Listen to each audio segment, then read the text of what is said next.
You are now watching Demeech. 2024 has been a very interesting year for the Nintendo Switch. The thing is, we have had many years where there's a lot of words to describe them for the Nintendo Switch.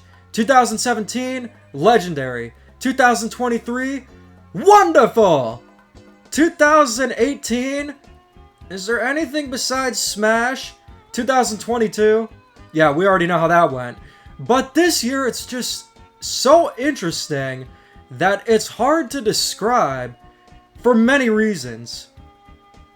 Yeah, it's like some of the bigger games that we got this year are just like completely mind-blowing, amazing things. And then we also got like a lot of very interesting and unexpected smaller titles as well.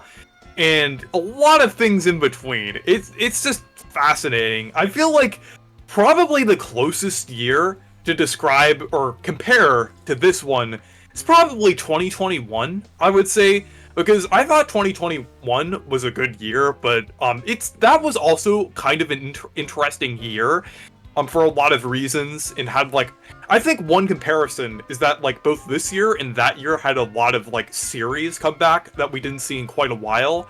And also like a lot of like kind of experimental titles as well. This year probably had like the most like experimental or interesting titles out of Nintendo in quite a while, I would say, like, at least compared to most years. So it's pretty interesting. You probably already know why I loved this year. I couldn't imagine why. Yeah, but other than that, it is kind of weird, I would say. Yeah, the thing is, the comparison of 2021 is pretty good, although I wouldn't say it's quite like that. 2021, it was mostly titles that were a bit smaller, but still good. Stuff like WarioWare Get It Together. Metroid Dread was the big one that year. And Super Mario 3D World plus Bowser's Fury. But overall, it was a good year. I mean, it did have a stinker with Mario Golf Super Rush, but other than that, I'd say it was pretty good. A new Pokemon Snap released that year. Yeah. So when it comes to revivals, you are right about that. But in terms of 2024, what we're going to do is we're going to review Nintendo's 2024, our thoughts on just the year in general, kind of like the discussions about Nintendo's years on this channel. And considering how interesting this one is, I feel it definitely warranted a discussion about it. From all the games that released this year, to the Billy Dog in the room. Who the hell is Billy Dog? I wonder if Billy Dog will watch this video. Who the hell is Billy Dog? But yeah, this wasn't mentioned in the list, but I first wanted to kind of mention another Code Recollection, because a few people told me about that game. I heard it was good, and I definitely need to check it out at some point. But yeah, it looks like a pretty interesting remake of like the DS and the Wii game, and that kind of like set an interesting kind of start to this year. And I feel like it kind of is symbolic of this year, because that was a very weird and unexpected release, since that was like one of the most obscure Nintendo series that a lot of people didn't know about. But I'll have to check that game out at some point. I think it's a bit weird that it's $60. I believe it's $60 from what I've seen, but if it goes on sale, I'm probably going to check it out. Yeah, it definitely was a weird start to the year, where it was an obscure game just brought back, and I think there was a little bit of obscurity this year, but another Code Recollection, that was something I wouldn't expect to start off the year yet again. You don't usually get much in January anyway. Unfortunately, when a game releases in January, it's usually a death sentence for that game. Or as Ray William Johnson would say, this game's about to be unalived. And it just kind of is like, that is a good indicator for how the year was going to be, where it was just kind of bizarre. Now, bizarre doesn't mean bad. It's not a bad year, but it's unlike any other year. And I will say, going from 2023 to this year was interesting. And I think interesting is a good way to describe just the entirety of the year. So, yeah, beyond another Code Recollection, when we get into like the heavy hitters, we got a remake of Mario vs. Donkey Kong. Now, Yeah. the reception to this game was initially, a lot of reviewers were like, oh, it's too difficult, or it just didn't get the praise I thought it deserved. And initially, I was concerned it would be too easy. But it's a great remake of a classic Game Boy Advance game. It's one of the best games on the Game Boy Advance. And I feel that was a great start to the year. Is it going to blow you away like Bowser's Fury? Maybe not. It does for me, but I wouldn't say it would for most people. But it's a great game, and I'm so glad that we got it. And I hope that it means that we'll get a Mario vs. Donkey Kong in the style of the original. And it was developed by Nintendo Nintendo Software Development. Technology, yeah. Yeah, Software Technology, their North American division. Yeah, Mario vs. Donkey Kong, that was a great remake. I feel like when I'm kind of looking at this between, like, me and the reviewers, I'm like, yes, you are all wrong. Because it's actually a great game, I would say. It's like, because the original Mario vs. Donkey Kong is definitely a great game. And I would say it's definitely a worthy sequel to DK94, which is also an excellent game. So I thought it was amazing that we finally saw that, like, gameplay formula come back. It's kind of in a similar way to another game that we're going to mention that I'm much more obsessed with. But it was really cool seeing that gameplay formula in HD and kind of in the Super Mario 3D World style. I thought that was handled really well. And it is just an excellent game. Like, the difficulty is perfect. It's, like, not too easy, and it just has the right amount of challenge in it. Goldilocks would say it's just right. Yeah, but that is too hard for reviewers. That's why they rated it so low. But I thought it was a great remake. And like you said, I really hope they make more games in that style, or even like a DK94 remake in that style in the future. I think that would be cool as well. Oh, that would be amazing. I kind of wish they just did both of them at the same time, but knowing Nintendo, if they're going to remake a game, it's going to be just one. With the exception of Pikmin 1 and 2, but it's not really remakes. We could talk about definitions all day, but in the end, it doesn't really matter. The point is that all these games are $60, and that is definitely something to bring up with certain HD games. But Mario vs. Donkey Kong, great start. But perhaps what was even more interesting, and before getting into that, we'll get into the reveal of, I think it's part of Gen 9 of Pokemon, Pokemon Legends Zaza. I refuse to call it Pokemon Legends ZA. I'm never gonna call it that. We are never calling it anything other than Pokemon Legends Zaza. As soon as I, like, sent that one meme to you, that's the only thing we've called it. Like, since then, whenever we bring it up or someone brings it up in the chat, oh yeah, Zaza. Yeah, Pokemon Legends Zaza. That's what it's called. I mean, to be fair, I didn't know what Zaza meant until you sent that. I thought, okay, so initially when you sent it, I saw the text Pokemon Legends Zaza, and I thought it was a Pokemon Zula Patrol edit, because that would be something you would do. But then when I saw it was Zaza, I thought it was hilarious. Yeah. And then we even have, like, that one meme that I made, like, the keep calm and Zaza on. Yeah, that is a great meme. Yeah. Regardless of how this game turns out, I'm just looking forward to when it releases so we can just keep making more jokes about that. Because that is the thing that I'm looking forward to, even more than the game itself. Just, like, all the Zaza jokes about it. Yeah, I mean, it's got the name Pokemon Legends Zaza. I'm excited for that, too. As for the game, I mean, my stance on Pokemon's pretty clear. The games suck.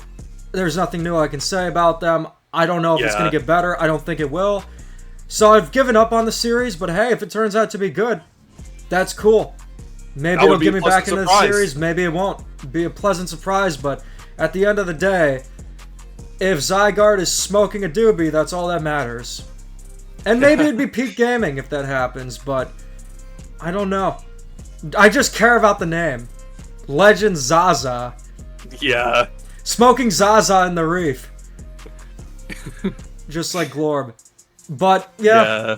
That was really, like, one of the major announcements of this year. I mean, there were a few more, but in terms of announcements, there were few and far between, and was there something that fans were just waiting for the entire year that didn't happen? Yeah. I wonder if we should hold yeah. Nintendo to that. Yeah, surely it was supposed to be announced and released by summer 2024, like everyone was gonna say it was. Ah, yes, that is...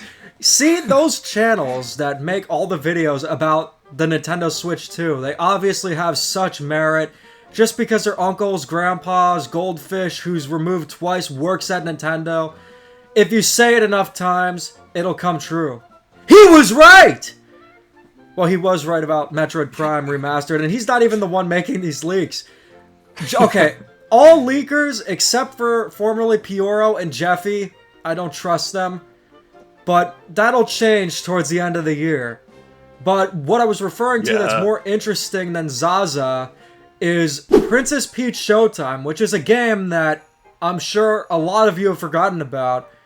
But looking back in retrospect, I think that it's a charming game that has a lot of creativity. It's just very basic. It doesn't have much to it. Yeah, the thing is, I liked Peach Showtime, but I feel like it has a lot of missed potential. I would say it's too short, but at the same time, it has weird pacing as well. Like, it was a solid game, I would say, but I just wish there was more to it. I wish there was more depth in the levels and, like, more things about... I wish the collectibles were handled a little better, too. I think, like, it creates a good foundation for a Peach series, but I feel like a sequel kind of has to prove that a little more. So that's the first game, like, with Peach Showtime, like, as it stands, it was kind of forgettable, I would say. Like, decently good for me, but forgettable. I just hope that future games, like, build off of the formula and make something more interesting out of it. I think it's kind of comparable. I think this is kind of like a modern-day equivalent to something like Super Mario Kart or Mario Party, where it has a really solid formula, an interesting idea, but it's probably going to take a sequel to build off of that idea more and create something more interesting about it. Because I feel like as time goes on, I feel like this probably won't age particularly well, kind of like the games that I mentioned. So I think it creates a solid foundation, but it just needs to do more with it. I wouldn't say that Princess Peach Showtime was ever as alluring as a concept like Super Mario Kart or Mario Party. I feel like those two had much more potential for series. I do think that there is potential for a series. And I feel like Princess Peach Showtime really just mostly served as a foundation for a Peach series. But the game itself, it's very bare bones in terms of what you're actually doing. It's an action game, it changes genres, it's a fun time, but Super Princess Peach is the better game. But I don't know if it'd need to be a 2D platformer. If they could do something like 3D World, where it's a 3D platformer that plays like a 2D game with the transformations, that'd be awesome. But as it stands, I'm really glad that it happened, and I'm glad Nintendo made it, but it's just... there needed to be more to it. But it did serve as a good foundation. One thing that I did love about Peach Showtime is, like, how, like, the presentation was, because I think the visuals look great in the game. I really like the theater kind of aesthetic, because Goodfeel always has, like, a really good way of handling aesthetics between the Yoshi games, as well as, like, Wario Land Shake It, and, Kirby's Epic Yarn, and also Bakaru as well, which, we could also talk about that in a little bit, but, that's a game I need to play. Yeah, it was very creative, and I really liked a lot of the ideas they had in the game. Like, I liked the little, Feet characters. They were cute, and Madame Grape is a pretty cool character as well. I think the Feets were cool. Now, if they were the souls of dead aliens, they'd be Thetans, not Theets. But, yeah, I think it was charming, but a little bit forgettable, but it does set a good foundation for a series. So the start of the year was a little bit quiet. It had some great games, but that's usual for Nintendo. If you look at 2023, that had a slow start, and look how that turned out. Although, to be fair, we did get Metroid Prime Remastered the day that it was announced. We also had Kirby's Return to Dreamland Deluxe and Fire Emblem Engage. So it was light, but not as light as this, but still a good start. But it definitely gets better towards the middle of the year. And what I consider the middle, I kind of consider May to August, the Yeah. middle of the year, and then anything else is after. And you're probably expecting us to talk about the one game that I am super obsessed with next. But there is one more game that released between Peach Showtime and that game. And that is Endless Ocean Luminous. And that game was kind of disappointing, if I'm gonna be completely honest. I haven't played the other Endless Ocean games, and I definitely am open to checking those out at some point, because I heard they are good. But Luminous, it was kind of mid, I would say. I guess that's the best way to describe it, because there really isn't that much to the game. Like, I mean, I get what it's going for, and I like the idea behind it, but the execution isn't that great. Like, there is barely anything going on. Like, all you're doing is just swimming around, scanning fish and things, and it gets pretty boring after a while. Like, the story mode isn't really interesting. There's not, like, it's really just a glorified tutorial, and and then the online, like, it's really just you swimming around with a bunch of people. Like, I mean, the procedurally generated environments, that's a decent idea, but, like, they don't do much with it. I don't know, it's just a pretty, like, kind of nothing game, I would say. There isn't really that much going on in it. I'm not sure if that's how you feel about it, or if you've had a different experience. I'd say the worst part about it is that when you're swimming around, there's no way to encounter gefilte fish. But other than that, from what I've heard, it's not as good as the Wii games, and it feels like a downgrade. There is another game that released this year that feels exactly like that for a series that I really enjoy, and I'm sure you do as well. It's just mid. It doesn't do anything offensive. Graphically, it's unimpressive. And going back to Princess Peach Showtime, you were saying the graphics look good, and I like what they're going for, but the resolution's just really bad. Oh, that's true, yeah. And performance is a little weird, too. But for Endless Ocean Luminous, it just feels like kind of a budget game where they weren't given a lot of time to make it. It's cool that they brought it back, but at the same time, for bringing back a series, you really don't want it to be a downgrade of what came before it. Yeah, but let's get into the next game.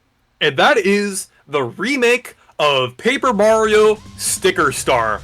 I can't believe they remade this game, because it's one of my favorite games of all time. They finally brought back the 3DS classic that everybody loved. We have the stickers, the things, and the Wiggler segments, which and are battling's the best still characters. Pointless. Yeah. Oh my god. No, but in all seriousness, though, Paper Mario: The Thousand-Year Door is my favorite game of all time. I don't even need to say that. Well, that's something we didn't already know knows about that. you. But I thought it was an absolute miracle that it came back and they actually did a remake.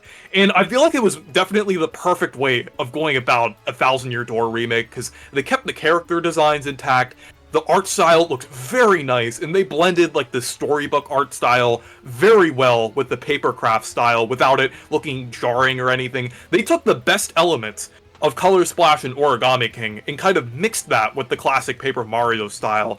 And it is just incredible. The battle system is just as amazing as it was before, and all the characters are amazing, especially Vivian. Of course. And I love the new content that they added as well. Like, Prince Mush was really cool, as well as the Waka. That was probably like the biggest Paper Mario fan service moment ever. Like, having that character there. But oh man, I would say the whole game. They made my favorite game even better. Like that is like, I don't even know how they did it, but like they just elevated it so much just by doing like little things like that. Like, that was the highlight of the entire Switch era for me. Like, just a remake of a GameCube game. But now I would say that still still goes to Super Mario Odyssey, then followed by Pikmin 4 and Super Mario Odyssey, or Super Mario Brothers Wonder. But in terms of Paper Mario: The Thousand-Year Door, I was not surprised at all to see it be my most played Switch game this year. Looking at my Switch gameplay this year, I knew it was going to be a little less than usual, because no game has really hooked me this year, except for Paper Mario: The Thousand-Year Door. When the game released, I actually got kind of a cold, so I wasn't doing well for a few days. But I just played Thousand Year Door throughout that, and it just made things so much better. But also, even if I wasn't sick, it's an amazing game. It's one of the remakes that I just analyze it, and I see how wonderfully crafted it was, where I know Paper Mario fans are very specific on what they like, and it doesn't have any of the new Super Mario Brothers designs, but it still looks modern. It's a near-perfect remake. Yeah, honestly. I think they handled it in the exact way that I wanted them to. Like how we were mentioning, like how they kept the classic designs. That's exactly what I wanted them to do. Like I didn't want them to take the sticker star and onward designs and put them in the game. No, they just brought back the older designs. It's almost like they were reading my mind. And like I was like, how did they even like think to just use the original ones? Like that. Like I don't know. That's just something that like it seems like something that I would have came up with how they handled it. Like it's really some. It seems that Nintendo's just listening to fan feedback. Yeah, but I'm gonna be completely honest, and I'm gonna reveal it now. They did this because I sent them a letter a few years ago specifying these exact details. That's why they made it the way that they did. Hey, no, I'm joking, but I sent Nintendo a letter in 2014 saying they should put their arcade games on the Wii U Virtual Console, and that's why you're playing Donkey Kong 3 on Arcade Archives, all because of me. But yeah, it just seems like this whole remake is just like my perfect game. Like it just seems like they put everything that I wanted like in a like Paper Mario related release in like a Thousand Year Door remake and just put it in. Like the new content, new bosses, something that I wanted. Like the concept art gallery, that was another thing that I wanted. They put that in so I could see like, because I'm also like super interested in like the beta designs for like Paper Mario and everything. That was also an amazing addition.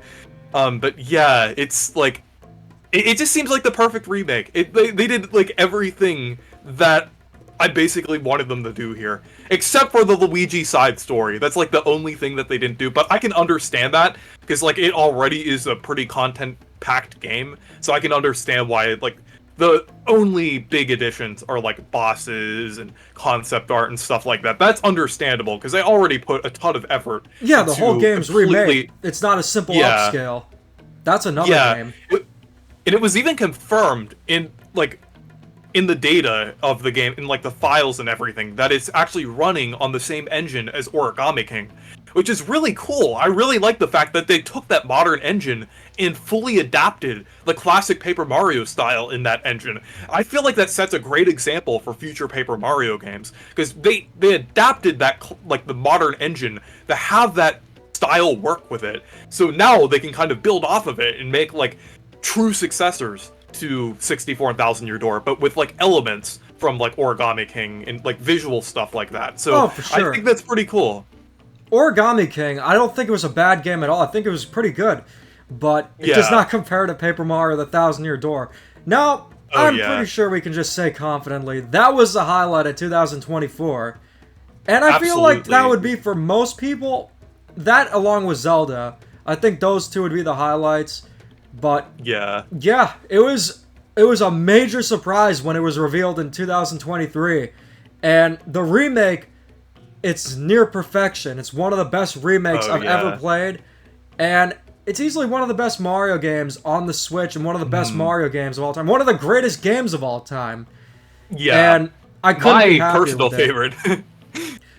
It's up there for me, but I'm not surprised it's your favorite game. Yeah. Because it has Lord Crump, the best character of all time. Yeah, like, remember maybe, from the thanks. villains tier list. I remember that. We did the villains tier list, and you would not stop talking about Lord Crump. We did a ranking. Yeah, but Lord Crump. Well, how about this? Yeah, but Lord Crump. That was great. But unfortunately, all that glitters is not gold, because not every remake can get the love, charm, and passion that Paper Mario: The Thousand Year Door got. And I know there's the definitions, remake, remaster. I'm making a whole video about that. But Luigi's Mansion 2 HD. It's better than the original. I think that there were some nice visual improvements, but it's pretty much the same game, but on the Switch. And the highlight of that game was playing it with you at Too Many Games when we met this year.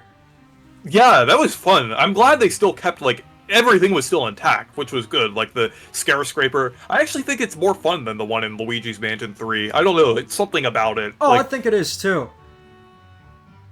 But, yeah. The crazy thing about this remaster, I'm just gonna call it remaster.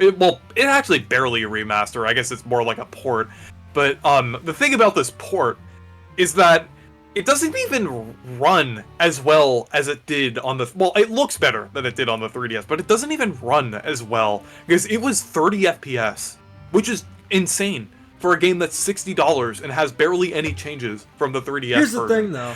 I think you're getting a little bit confused because some sections were 60 frames, but the game on the 3DS was very inconsistent. Performance is better, but the game itself is a very marginal upgrade. It doesn't really... I can't think of anything new that it does or adds. Yeah, I forgot about the frame rate thing on the 3DS, but still, I still think, like, the fact that it's $60 and everything, I think at the very least, it should, like, have, like, a better frame rate. At least it's consistent, but I just wish it was a little better. It doesn't have the excuse that Thousand Year Door has, with it being a full remake from the ground up in the Origami King engine. No, it doesn't. Because this is just the game, like, literally just that game on the Switch. Yeah. So, it even has files for Street Pass. I saw that. Files. So unless I think I showed it to you. Switch too. Yeah, and that was I pretty showed it to you relevant. at Too Many Games. Yeah, Too Many Games. I was getting all the puzzle pieces. You were there for that too. We were at the Perky, and you saw me get every puzzle piece in Street Pass, and I made a video about that, so feel free to check it out. That was a great convention. I'm hoping that you're able to go to the PAX conventions. Seattle is insane, man. You gotta go there. Now, Seattle is a city. When I was there, I couldn't be happier to be back in Florida, but at the same time, it was a crazy convention, and you'd also be there for... it's a coping mechanism, but I needed that coping mechanism for Luigi's Mansion 2 HD because it was my favorite 3DS game. It still probably is. I didn't beat the game, but it didn't really add much, and the visual presentation, it's not a simple upscale, but at the same time, there was so much more that could have been done with it. And if it looked like 3, that'd be great. The lighting was kind of off in the game. Like, the models looked fine, but I don't know, something about the lighting just looked a bit weird in the game. I don't know. It's like, I kind of compared it... the lighting was too bright. I kind of compared it to, like, how... Like, I know this wasn't developed by Next Level, it was developed by Tantalus Media, but, like, I remember when it was, when Next Level's games are first revealed, they kind of look a bit off, like Battle League and Luigi's Mansion 3 especially. They look pretty weird. That's how this looked. I mean, not quite as bad as how Luigi's Mansion 3 looked initially, in its first trailer, but it still looked kind of off and still had that jankiness to it, that it still looks fine, but, like, it just looked kind of... Yeah, that's what I thought. Weird. I thought that it was going to get a glow-up, but it really didn't. And the multiplayer for Scare Scraper, it still requires download play, which we learned while we were at Too Many Games, and it's like, seemed kind of pointless, but at the same time, I'm still kind of glad it's on the Switch, just the price was too high. I do feel like more could have been done for that game. But remember how we were talking about Endless Ocean Luminous, where Nintendo brought back a series, and it just was kind of disappointing? Well... that is very relevant for this next game, being Nintendo World Championships NES Edition, and the green screen kind of cropped out the logo.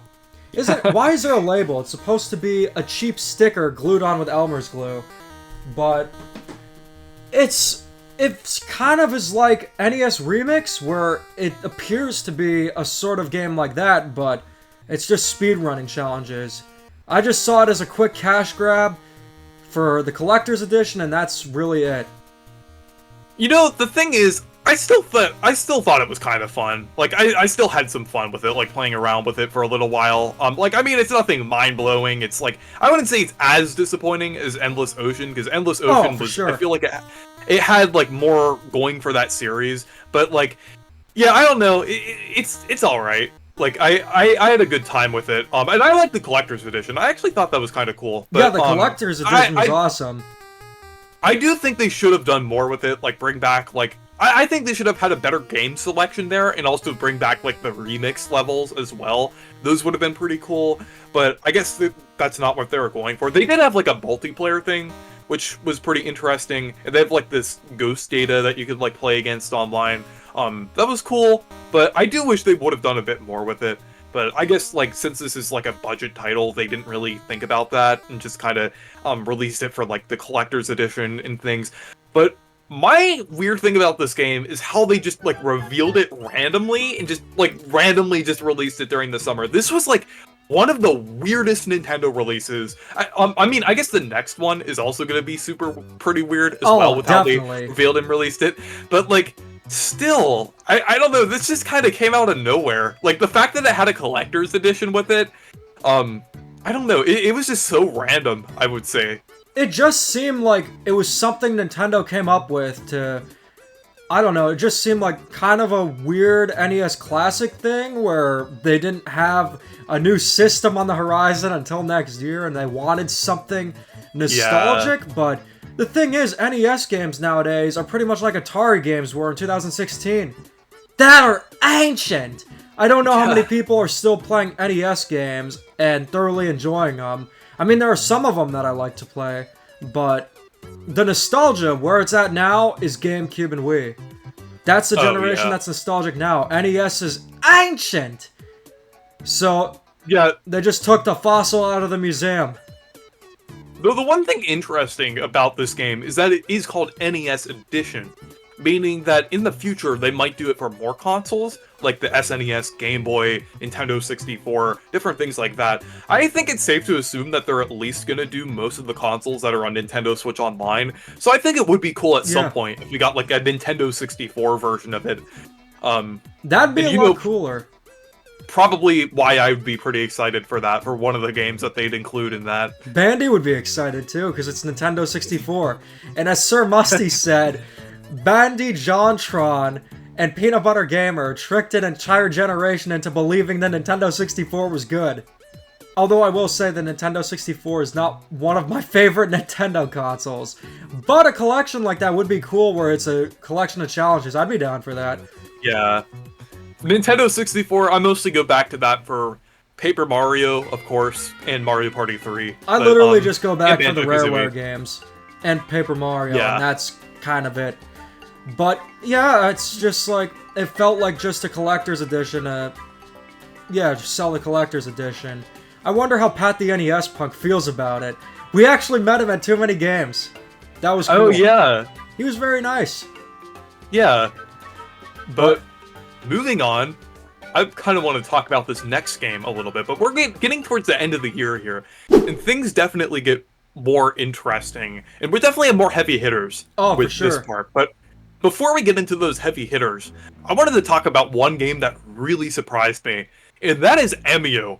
I actually really like this game. I wasn't expecting to like a game that was mostly text-based. It's actually not a visual novel, it's a Japanese adventure game, kind of like Ace Attorney, where you have to kind of solve puzzles, and you have to kind of think about different decisions when you're in, like, conversations. It's almost like a point-and-click game with some puzzle elements mixed in, but it actually really surprised me, because the story was one of the darkest Nintendo... Like, it's the darkest game ever. It glitched out when you were saying that. The timing was perfect. Yeah, and I think it's the first game that has some involvement with EPD that's rated M. And, like, there are actually some scenes that shocked me with how, like, dark or, like, gruesome in some parts that they are. But I thought it was amazing. The story was great, and just everything behind it, like, the whole story behind Emio. I don't want to spoil it or anything, but I thought it was incredible. It was actually, like, I think the story was partially written by Sakamoto, who also created Metroid as well. So it's like, he created both, like, Famicom Detective Club and Metroid, so pretty important to, like, Nintendo history and everything. But, like, I thought it was really amazing, like how they handled the story here.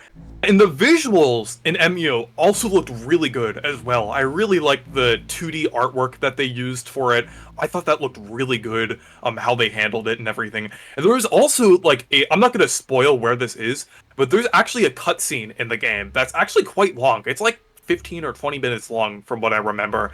But it's, like, beautifully animated, kind of like it's like an anime style thing that they did. I'm not sure who animated it. It might have been like Nintendo Pictures. It might have been, they might have outsourced it to someone else, but like the way they animated it was incredible, and it is one of the best cutscenes I've seen in a Nintendo game. It is really good. But yeah, Emio was just a big surprise for me. Like I feel like I think it's gonna kind of, like, in the future, it might be, like, a cult classic, I would say, because, like, a lot of people who've played it really enjoyed it, and some people are actually calling it their favorite Nintendo game of 2024. I want to play the other Famicom Detective Club games before Emio. I got a friend who is a huge fan, and she's always recommending them to me. And I want to play the first two games before I play Emio. But I feel like the problem with it is the way Nintendo revealed it. They kind of made it seem like it would be a 3D action M-rated game like Eternal Darkness. Yeah. But it wasn't that. That's not discrediting Emio. It's just I think people had a different expectation of it. But it's something I definitely want to check out at some point. But I currently got a lot of games in my backlog. But as the year goes on, we're in September now. And this is where we get the heavy hitters. We had a great Nintendo Direct in June. And the end of the year is when we got pretty much all the heavy hitters. Oh, yeah. So, starting off, this is a game that I have more experience with playing it at PAX West than I did with the game itself, and that is The Legend of Zelda Echoes of Wisdom.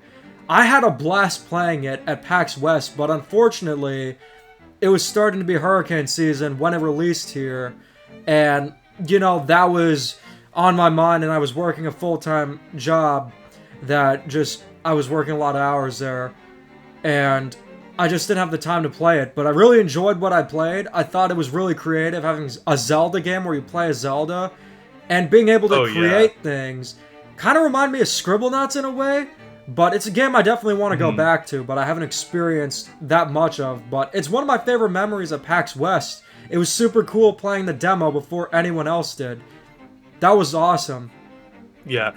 I really enjoyed Echoes of Wisdom. I haven't beaten it yet, because it released at a weird time for me as well. I was, like, busy with school. Like, it was, like, right around the time midterms were happening. And, like, I didn't really have too much time to play it, but, I played, like, at least half of the game. I think a little more than that. Like, I've played a decent chunk of the game, but it is really good. I'm really enjoying it. And I love how they brought back the Link's Awakening visual style. It doesn't run the best, but it does look good. I do really like how, like, the whole visual style is. And I love the fact that it has so many enemies from across the Zelda series there. Like, even ones from 3D Zelda. Like, just seeing them in that chibi kind of style is really cool. And I really like that. And also, like, the gameplay itself, I would say, is... like, really good, too. Like, you can kind of, like, solve puzzles in, like, really creative ways, either by, like, stacking a bunch of tables on top of each other, or, like, actually doing it in a sort of intended way, or just, like, doing some crazy thing that actually makes you bypass most of the dungeon. That, like, the game lets you do stuff like that. It is just really...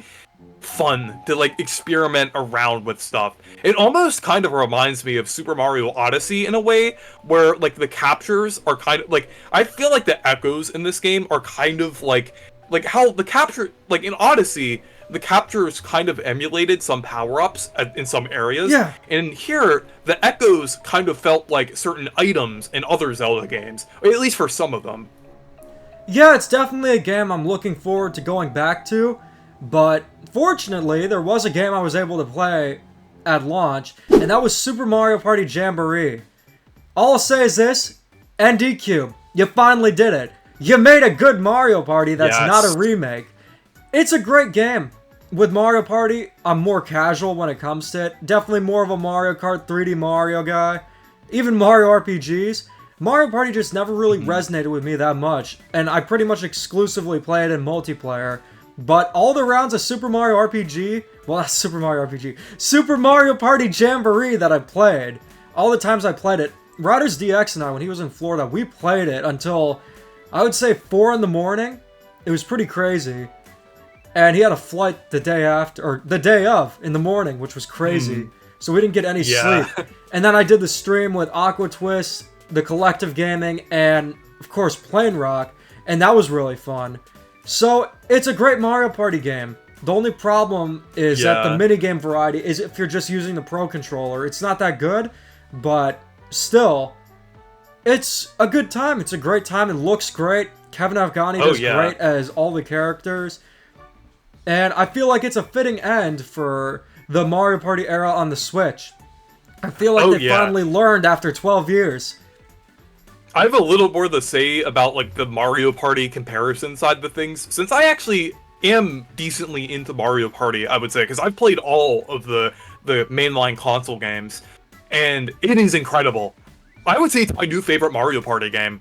Definitely topping 6 a little bit. I know that is a really hard game to top for me, because I love Mario Party 6.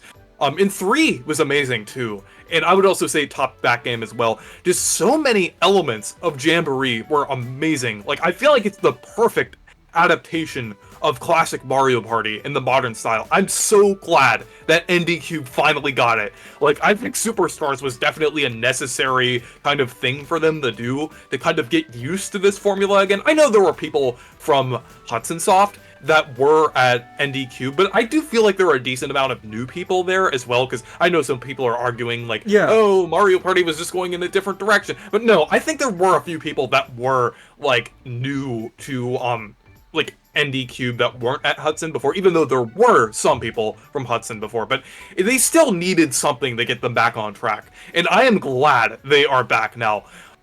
Almost all of the boards in Jamboree are incredible. I really enjoyed like a lot of the boards in the game. I love that they remade a couple old ones as well. Kind of seemed like they were gonna have that content in Superstars, but at the same time, I really like that they are doing retro boards now. I hope that sets a precedent for like future Mario Party games. Like each game will get like a couple boards, like maybe the next one will get one from 3 and one from 4. I really hope they keep doing that, because I think that is a really cool idea. The roster was pretty good as well. I love that they made Pauline and Ninja playable characters now. Oh, I definitely love that Pauline was playable. Yeah. And you know, the thing is, I actually made Ninja my main. Like, I think Ninja is just a pretty cool character to play as. Like, because I made, like, the thumbnail of, like, every Jamboree stream that I did, like, just Ninja just doing something. And that was pretty fun. But yeah, and I thought the minigame selection was pretty good, even though there were, like, a decent amount of, like, motion control ones. I do like the new ones that they had. There are a few stinkers in there, like gatekeepers and like the hot cross blocks. Oh, hot cross block sucks. But most of them, I would say, are pretty good. Like the Scarousel and the sandwiched one. Like a lot of them are really fun. But yeah, and the item selection is great too. I love the items in this game. This probably has the best item selection next to Mario Party 3, I would say. Because there are so many really cool items in this game. Like, because I think Superstars, that was one of the only things that was, like, slightly lacking in that game. But in Jamboree, there was even, like, board-specific items, which were also really cool. But yeah, Jamboree, just all around, is an amazing Mario Party game, and I've already played it quite a lot. I already have like 35 hours in the game, in like 11 streams so far, which I haven't streamed a game that much in like quite a while. I think the last time I've streamed a game that much was Mario Party Superstars. So... I'd definitely be down to join, but yeah, I think you said it well. You're definitely more versed on Mario Party than I am. I'm a very casual Mario Party fan. It's a great multiplayer game. Yeah. And hey, at least I've had good luck with Super Mario Party Jamboree. I've gotten the most wins out of any. Before that, I think it was years since I got a first place in Mario Party. But it's been consistent with Super Mario Party Jamboree, so that's been fun. And I'm so glad it turned out the way it did. But I don't know why it took 12 years. But anyways... I would say the biggest surprise of this year was hands down the return of Mario and Luigi. That was Yeah. crazy. But in terms Remember of... my reaction? Remember my reaction to it? I remember. I remember your reaction to Paper Mario coming to Switch. That's the one I remember the most. I had to call you when Thousand Year Door was revealed to make sure you didn't have a heart attack. But they were leading up to something with all the Mario RPG remakes, and it's amazing having all the Mario RPGs on the Switch. Now with Brothership, there are a lot of problems with it, with pacing, and I'm gonna beat the game. I'm currently at Lot of Coins Island, so I can't fully give an opinion on it. You beat the game, so you have way more to say than I do. But from what I've heard, it has really bad issues with pacing, but it also has some of the highest highs of the Mario and Luigi series, or just Mario RPGs in general. Yeah, the thing is with Mario and Luigi Brothership, I absolutely loved it. It is actually now my favorite game in the series, I would say. Which I would say, like, previously it was Superstar Saga, which I guess is a pretty interesting favorite game, because usually for most people it's Bowser's Inside Story. But something about Brothership I just really loved, and it actually clicked with me after quite a while. Like, once you keep getting, like, more battle plugs, it just became so addicting, I would say. I really got addicted to it after a while when I've been playing it and everything. I love the story in this game. I would say, it's probably my second favorite Mario RPG story behind Super Paper Mario. Wow, and you'll see why later. Yeah, later in the game, things get insane. Like, you will be surprised, like, for what they do and get away with in a Mario game. Like, it is crazy. It is like the noose in the center of Rogueport levels of crazy. But it's like, the story, I feel like they go all out towards the end. Like, and they actually aren't afraid to actually kind of make things a little darker than you would expect to see in most Mario games, which I really like. The last time they did anything like that was like with, I would say, Super Paper Mario and a little bit Bowser's Inside Story, I would say, but mainly Super Paper Mario. It really reminds me of Super Paper Mario a lot with how they handled the story in this game. And in some ways, I think they handled it a little better. Though I would say Super Paper Mario is probably still my favorite Mario story, probably just due to nostalgia, but I really like this game. I love the battle plug mechanic. I would actually say it's one of my favorite Mario RPG mechanics besides badges. Badges are still on top, but I love the combinations and different things you can do with battle plugs. That's partially why I was so addicted with it. The side quests are pretty good too. I know they're not for everybody, and sometimes they can be a bit boring at times, but I feel like in this game they are decently better than they are in most Mario RPGs. Is in, like, Thousand Year Door, they weren't that good. But in this game, they at least had some that explored some of the characters' backstories, and they had some for, like, pretty challenging, like, battles and boss fights, which I liked. It was kind of reminiscent of some things that they do in other Mario and Luigi games, but handled a little differently. But yeah, I love Brothership. I definitely understand the pacing issues that some people had with the game, because the beginning of the game was a bit too unnecessarily slow, I would say. Kind of comparable to Mario & Luigi Dream Team, which is a game that I also love, but it's kind of hard to replay because of how slow the beginning of it is. And then Mario & Luigi Paper Jam, a game that I do not like, is also kind of weird with its pacing too. But with Brothership, I know it's not an excuse that the past games did it and Brothership also doing it, but because it's something that they really should have fixed. But at the same time, it's also Acquire is still kind of getting used to this series. Yeah. And I feel like they kind of new need developer another. Yeah, they kind of need another game to get the pacing fully down. Ideally, I think it should be more like Superstar Saga or Bowser's Inside Story in terms of pacing. But yeah, I do definitely agree that there were some pacing issues in the game, even though it didn't necessarily bring it down for me. I can kind of understand why it did for other people. But there's also one other issue I had with the game, even though I loved it, and that is the performance. Kind of like Peach Showtime, it didn't run particularly great. Like, that's something I'm noticing with a lot of late Switch games. there's Yeah. more performance issues. Like, Nintendo just can't keep up anymore. Yeah, like visually, I think it looks fine. The resolution is fine and everything. The models look fine, but the frame rate is kind of inconsistent, and it did kind of chug at times, like when there's a lot going on. So I think that's, and then there's also some loading screens as well. And that is one thing that was kind of a bit weird. I hope there's like some kind of patch on the Switch 2 that improves the performance, because I feel like that does seem like something that could realistically be ironed out if there was some kind of like performance patch like Right. on the Switch 2 and everything. But yeah, I thought Brothership was an amazing game, and it was definitely a highlight for me, though I wouldn't say top Thousand Year Door. Thousand Year Door is still gonna be my I don't all-time think I could favorite. do that. But I still think it was amazing having a new creative traditional Mario RPG on the Switch. It just was kind of refreshing seeing that again, because like, I mean, Origami King was a good game, but it wasn't really a traditional RPG. It was kind of kind of like a action adventure with RPG elements and puzzle elements. And then, while I love the Mario plus Rabbids games, and I know you really love them for too, sure.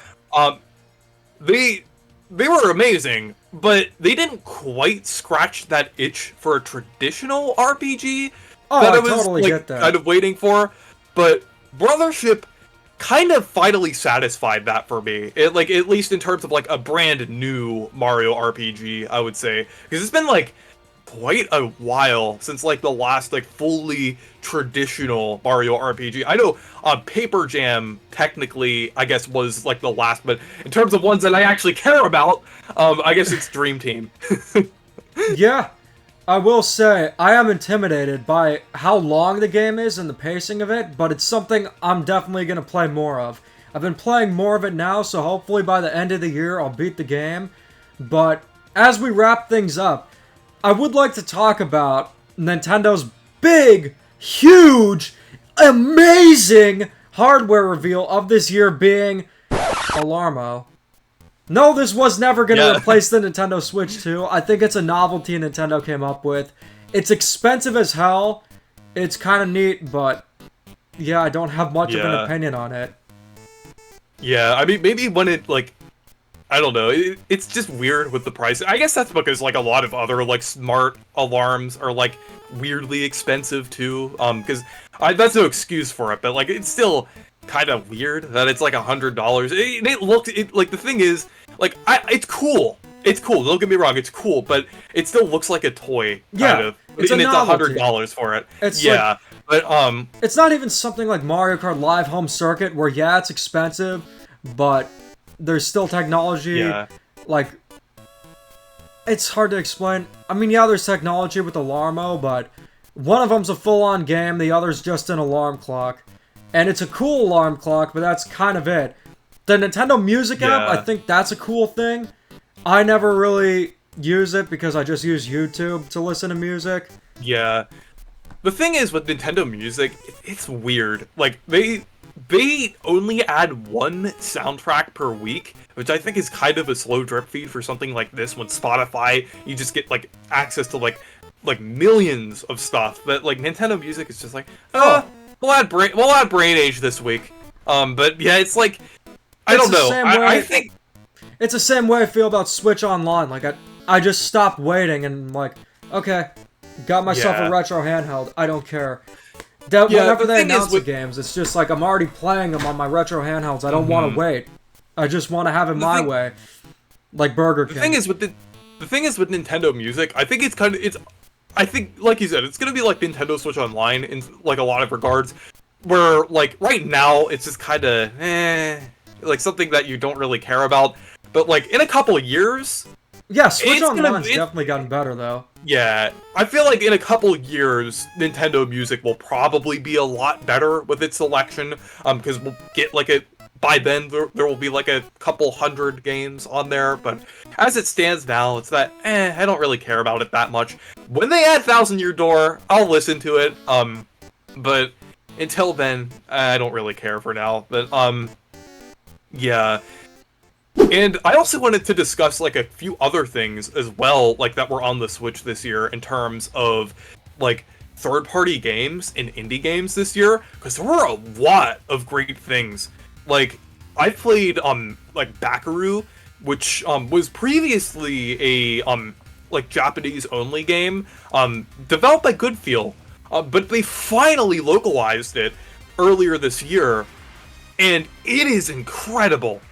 Honestly, one of my favorite Goodfeel games. I would say it's definitely on par with Woolly World and Kirby's Epic Yarn and Wario Land Shake It. It is really good, and I highly recommend it. It's definitely one of the highlights of this year to me, I would say. But yeah, that's a game I gotta play. There are a ton of games that I gotta play. My backlog is getting insane. Yeah. But when he brought up Wario, there are 2 games that released this year that are definitely very Wario inspired, but some of my favorites of this year, both being 2D platformers, and those being Pizza Tower and Anton Blast. So Pizza Tower came to the Switch as part of the Indies Direct, and it's incredible. I'm not much of a PC gamer, I definitely prefer playing on consoles, and it's been one of my most played games on the Switch this year. It's similar to Wario Land in a lot of ways, but it definitely has its own flair where it's more of its own thing. It takes inspiration from it, but still it created something new and one of the best platformers of this era. And the art style's incredible too. I also love how edgy it is. And another game is Anton Blast, which it's more similar to Wario Land 4, which is great because there hasn't been a Wario Land game. And that's kind of the appeal of these revival projects, where it's similar to that. I will say Anton Blast on the Switch does need some performance improvement. I wonder if it'll be improved on the Switch too. But overall, I'm very happy with both games. And I got an interview with the Anton Blast developer for the channel, so be sure to look out for that. But in terms of 2024, we discuss all of it. And this is the part where we just determine, was this a good year for Nintendo? And after that, we're going to talk about the elephant in the room. Or the Billy Dog in the room. Yeah. So I would say that it was a good year. The best way to describe it was interesting, because it wasn't phenomenal like 2023. It wasn't on the quality of 2017 either. But there were no games that released this year that were completely atrocious. Nintendo did a few things that were questionable. I think they took down Yuzu this year. But, you know, considering it was behind a paywall for some things, I can't say I was too surprised with that. And overall, I would say that this was a good year for Nintendo. Easily a 7 out of 10. Yeah, for me specifically, or any other like Paper Mario or Mario and Luigi fans, or Mario RPG fans in general, this year was outstanding for us. Like, because this is like the most like Nintendo has ever done, or like the Mario RPGs at one time. For us, it was incredible. But for Nintendo in general, I would say it's pretty good. I would say, like, like you were saying, it like there was nothing that was like outright bad that released this year. I know I was saying like Endless Ocean was pretty disappointing, but like that was still just kind of. It was just kind of mid. It wasn't like, I feel like the worst was that like that was really like a 6 out of 5 or 6 out of 10 game. It wasn't bad, but like it's like nothing this year was actually bad. And we did get a few pretty good highlights between like Paper Mario, Zelda, Jamboree, Mario and Luigi, and even like some smaller things that were pretty good, like Mario vs. Donkey Kong and Emio. So I thought this was a pretty solid year, I would say.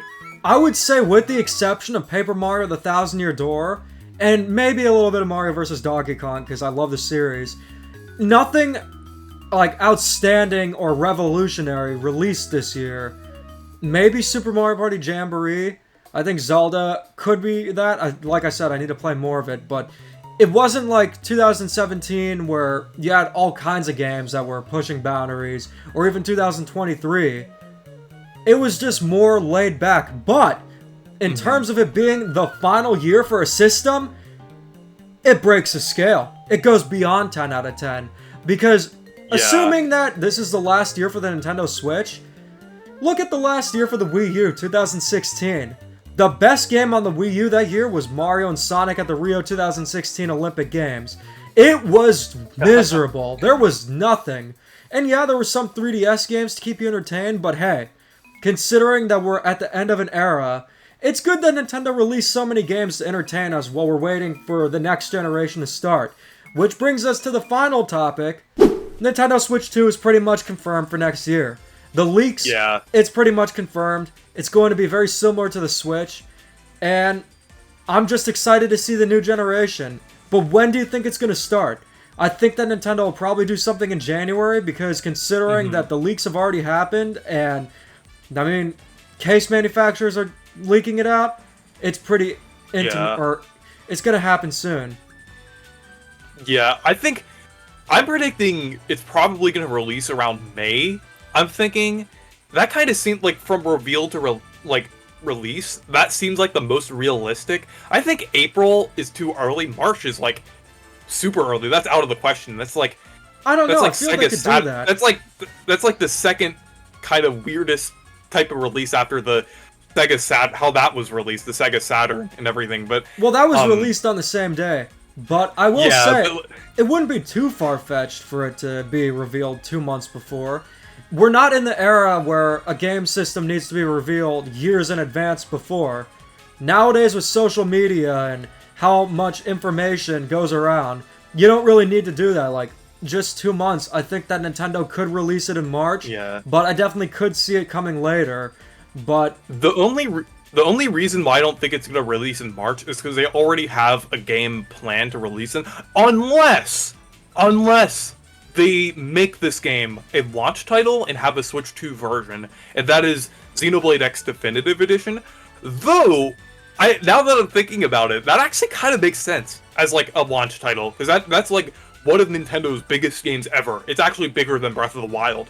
So, you know, when I'm thinking about it now, like, even though March kind of seems a bit far-fetched between, like, being revealed in January, released then, now that I'm thinking about it, like, having Xenoblade X be, like, a launch title that's, like, has a Switch 2 version that's, like, even better and even, like, even more graphically, impressive than the version on the Switch, that makes a lot of sense. Yeah. I would say so. Though the only thing is, I do think, like, Nintendo, like, a lot of the time, sometimes they do like to give a little time between, like, look how they treated Tears of the Kingdom. Like, they gave so much time for that game to just build up and everything. They barely revealed anything about that game until, like, it, like, but that was the released and exception. everything. That doesn't usually happen. Yeah. But I would say things are looking pretty good for the future of Nintendo, but in terms of the Nintendo Switch, how do you think 2025 is going to be for the regular Nintendo Switch? Okay, we do have Donkey Kong Country Returns HD, the best game ever! But in all seriousness, though, I mean, like, I don't know, like, well, at least we have Metroid Prime 4 confirmed for, like, the and Pokemon Legends Zaza. I feel like it's pretty much just going to be a trickle of games, most of them being cross-gen. But yeah, I think that... And also, go on. I was going to say, and then Xenoblade X, which I know is probably going to be a highlight for me, since I do love the Xenoblade series, and like I was saying, that is a pretty big game, and having, like, a remastered version of that is going to be pretty good for the Switch, I would say. That is going to at least be a highlight for a lot of people, but yeah, I think it's going to be kind of more kind of going into the Switch too at that point, but yeah. Well, that about wraps things up. I'm Demeech. I'm Reese. And keep calm and da-da on. Stay perky.